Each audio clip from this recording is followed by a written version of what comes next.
క్రొత్త ఏడు మొదలు పెట్టేను మన బ్రతుకునందు క్రొత్త ఏడు మొదలు పెట్టేను.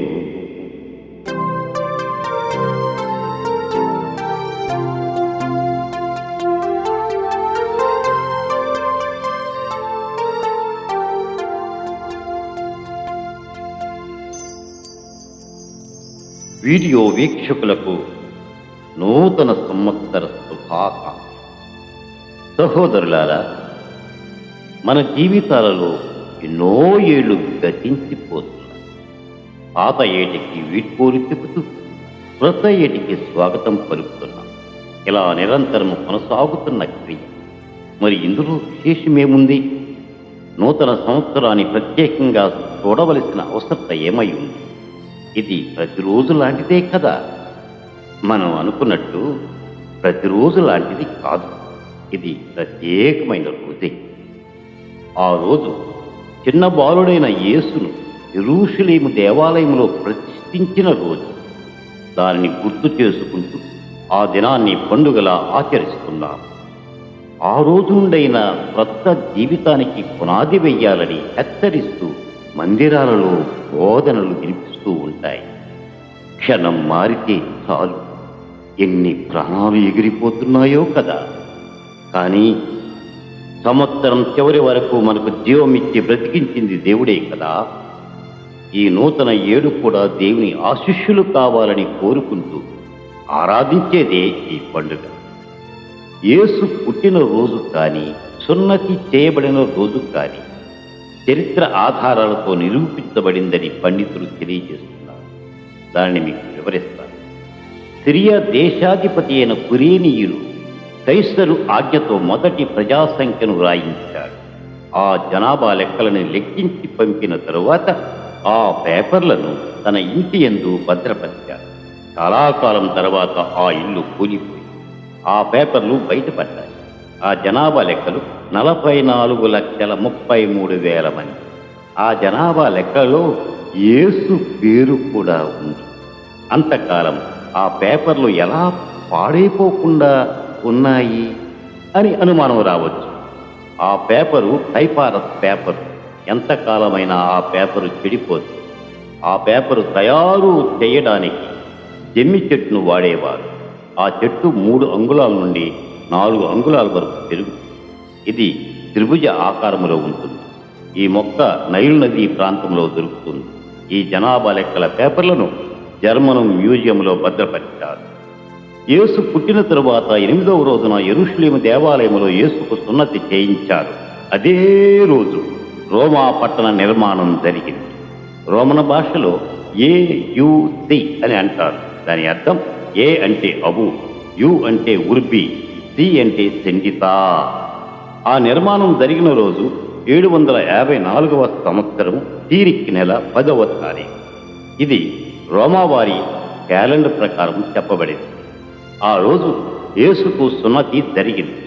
ఆ రోజు నుంచి 8 రోజులు వెనుకకు పోతే యేసు పుట్టుక జరిగింది. అది డిసెంబర్ 25వ తేదీ. మరి ఒక సంగతి, ఒకసారి కాన్స్టెంట్ యుద్ధం చేయవలసి వచ్చింది. కానీ శత్రువులు బలమైన వారుగా ఉండటం వల్ల రాజు బహుగా కలత చెందాడు. ఆ రాత్రి భయంతో యుద్ధంలో విజయం సాధించలేమోనని దిగులుతో నిద్రపోయాడు. ఆ రాత్రి ఆయనకు ఒక కల వచ్చింది. అందులో శిలువ కనిపించడం, ఆ శిలువ గుర్తును ముందుంచుకుని యుద్ధానికి వెళ్ళు, విజయం నీదే అని స్వరం వినబడుతుంది. తెల్లవారి యుద్ధానికి వెళ్ళేటప్పుడు శిలువ గుర్తును ముందు ఉంచుకుని యుద్ధానికి వెళ్ళాడు.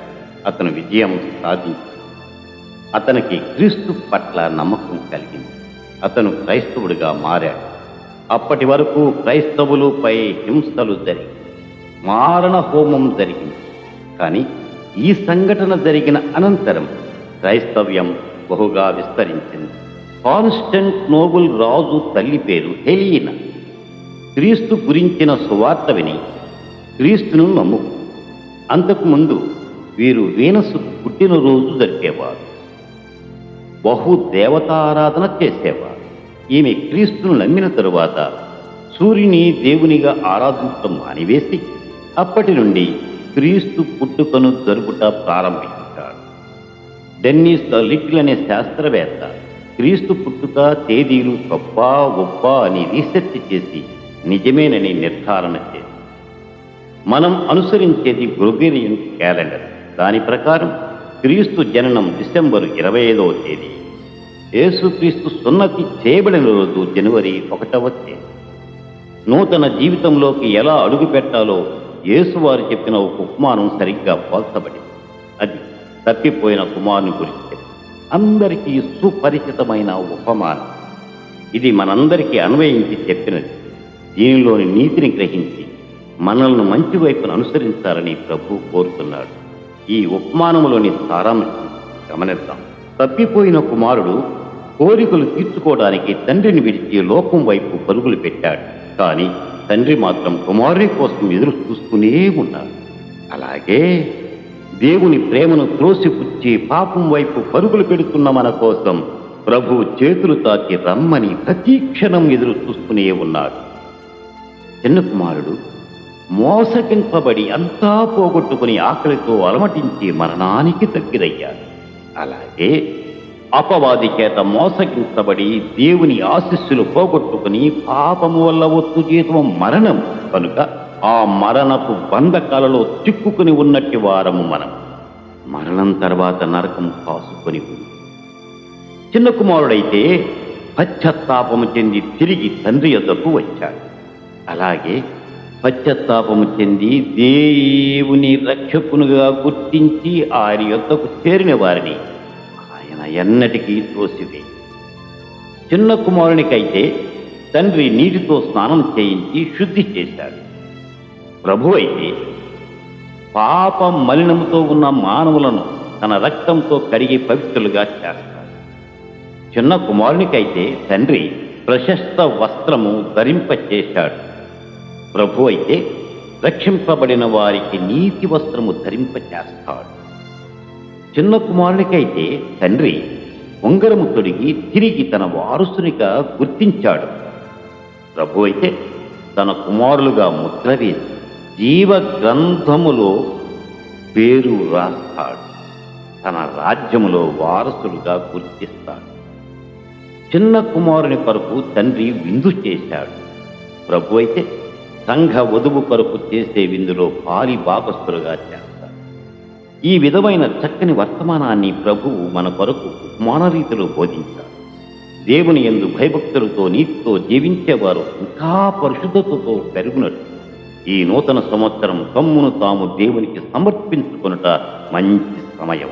అలాగే ఇప్పటికీ రక్షణ స్థితిలో లేనివారు దేవుడు మనకిచ్చిన దినములను జారవిడువక జాప్యము చేయకుండా దేవుని యొద్ద రక్షణ పొందుటకు ప్రతిష్ఠించుకొనుట ఎంతో మంచిది.